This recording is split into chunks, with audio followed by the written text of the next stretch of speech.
खबर मेंढर के बालाकोट से। ये जो बच्चियां आप हाथ में ये नोटिफिकेशन लिए जो बैठी हुई हैं और इनके साथ इनके परिजन हैं, इनका साफ तौर पर एलिगेशन है कि एक स्कीम के तहत जो स्कूलों में हेल्पर लगाए जाने थे उसको लेकर हमने फॉर्म भरा और वो फॉर्म वहाँ के लोकल सरपंच ने जो है वो आगे सबमिट नहीं करवाया, जिसके बाद इनका ये भी एलिगेशन है कि वो जो सरपंच है उसने अपने किसी रिश्तेदार का ऑर्डर जो है वो करवाया है। इस पूरे मामले को लेकर ये लोग एसडीएम मेंढर के पास पहुंचे, जहां अपनी पूरी बात जो है उनके सामने रखी और एसडीएम मेंढर ने उन्हें पूरा आश्वासन दिया कि इस पर जो है हम जांच करवाएंगे। जबकि इन लोगों का ये भी कहना था कि अगर कोई फॉल करता है उसमें तो उसका ऑर्डर हो, हमें कोई एतराज़ नहीं है, लेकिन इस तरीके से किसी का ऑर्डर होना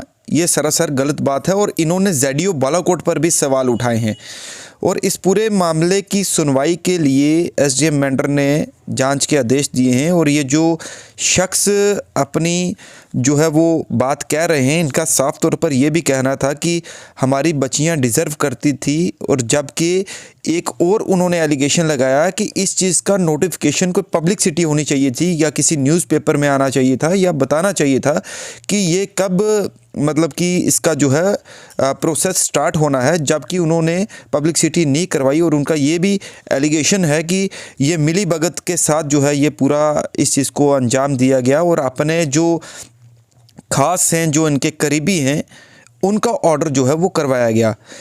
और एसडीएम मेंढर जो है इस पर पूरा वो सुनवाई यानी इसको लेकर पूरी जांच पड़ताल जो है वो कर रहे हैं कि आखिर सच्चाई क्या है, अगर इन्होंने नोटिफिकेशन किस रीज़न से नहीं निकाला, आखिर ये पूरा मामला क्या है।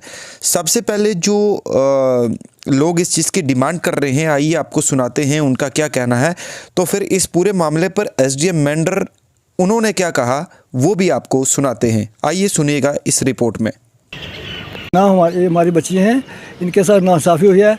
जो स्कीम आई है कोई हेल्पर की स्कूल में, तो हमें पता नहीं लगा, हमारी किसी को बच्ची को हमें किसी को पता नहीं दिया। सरपंच साहब ने और जज साहब ने इन्हें मिलजुल कर अपना सरपंच साहब ने अपनी बचाई का ऑर्डर किया है। अगर वो फाल करती है ठीक है, उस पर हम राज़ी हैं। अगर वो फाल नहीं करती तो जो बच्चे फाल करती हैं उनका ऑर्डर होना चाहिए और दोबारा डेट शीट निकालनी चाहिए और पूरी पंचायत उसको एप्लीकेशन लगाए तो जिसका मेरिट बनता है उसको लगाया जाए। और ये बात गवर्नर साहब पास जानी चाहिए। अगर हमारी बच्ची को हक है, वो हक अगर क्या लिख दिया सरपंच साहब को, जैदिया साहब को, अगर जैदिया साहब गवर्नर साहब बोलते हैं कि जो जिसने एमएलए ने कोई लगाया है या जेई ने लगाया कोई मुलाजिम, उसको निकालेंगे। अगर आज जेडीएस साहब कैसे लगा रहे हैं? अगर उसका मेरिट नहीं बनता, उसका हक नहीं है, तो उसको कैसे लगा रहे हैं? ये जो आदमी ने बोला है ये हमारा हक जो है बच्चियों का ये मिलना चाहिए और बाकी ये दोबारा डेट निकाली जाए।